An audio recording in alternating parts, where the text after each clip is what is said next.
What is up, everybody? It is D with CBD Gaming. This is Fire with Friends. This is my personal channel. I say personal. This is the one, my spin-off channel, I should say. This is the one where I do reviews, I do different pepper challenges, and just generally have fun with you guys. Now today, I'm going to be doing a beer review. This is one that I actually saw a lot in a Facebook group that somebody had posted something along the lines like, oh, what's your favorite, beer? A lot of people said this was their favorite beer. So I went and I just randomly stumbled across it at ABC. Now, I will say this is kind of an expensive beer. I mean, it's not those $10 for 1 pint types or anything. But this is dun dun dun dun Dead Guy Ale Rogue. Gratefully dedicated to the rogue in each of us. Dead Guy Ale is a Maibock style ale with a robust malt profile and a sweetness that is balanced by a liberal use of bittering hops. I'm not a huge hop fan. I just don't like that super earthy green taste. Brewed and canned by Rogue Ales, Newport, Oregon. Established 1988. More info at rogue.com. This is 1 pint. I'm not going to drink it all, at least not during this review. I do think the can is super cool. I mean, you can't argue that. That's such a dope can. I love ales. I do like just standard beers and stuff. I dig, again, everything stays sealed. They'll never get a review from me from anything that's opened. I refuse for anybody to tell me that it's a different type or a different thing than what I am showing you. It doesn't really have a super hoppy smell. I mean, it says it's with bitters. I mean, pretty much all hops are somewhat bitters. I don't see any other distinguishing things. It is 6.8. I'll try to 6.8% by volume. So it's a strong beer. We already know that. I mean, that's higher than Ice House. That's that's pretty up there. I would not kill a 6-pack. That's for sure. I'd probably pass out beforehand. Now, I got a 4-pack, and this was from ABC Liquors in my hometown. I don't really know. Sure, it varies between where you are and where I am. This was like $7 for a 4-pack. I don't typically pay that much for beer. It all doesn't really taste all that great, ultimately speaking, unless you become to admire it. Now, I am going to step slightly off camera to grab a cup so I can show you the consistency. One moment.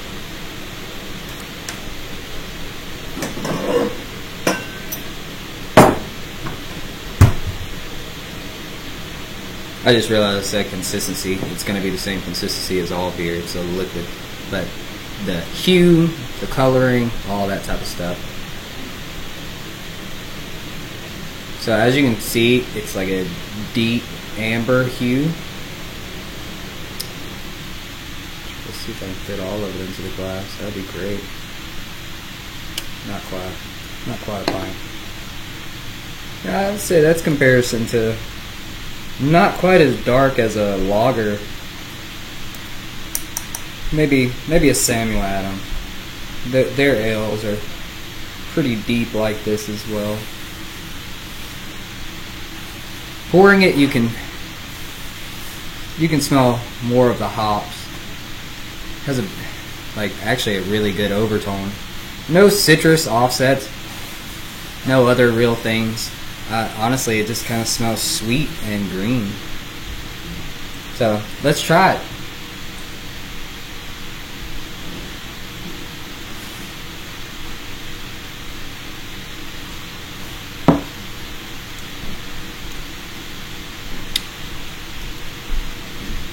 Sorry. So if you're asking why, I take such a long pull. Alright, so the initial taste with a lot of beers, you can, especially super hoppy beers, is you can taste it in every single sip that goes down. This has a really clean cut, fresh taste. Definitely chuggable. I don't think I would suggest it with that alcohol content, but it has a really good initial flavor. The aftertaste, you can taste the bitters. Like, even as I'm speaking right now, I can taste the bitters, which aren't that great, in my opinion. Some people like bitter beer. Some people love, different types, IPAs. I am not an IPA guy. I do not like hops. I like my beer to be, kind of neutral. I know, probably laughable in the UK and Germany and stuff like that. Oh, you don't like new beer? Yeah. God, I really don't like IPAs.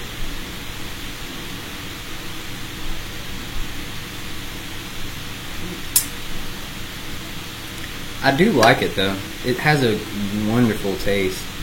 I mean, like I said, I don't really like the bitters on the aftertaste, but as a general idea or general concept, I think it's delicious. Like I said, it's a little expensive, but definitely worth it. The malt profile, yeah, you can see how stouty it is. I mean, it's not a whole hell of a lot of carbonation. I mean, typical in that aspect. And like I said, the bitters, you can taste them instantly after the fact.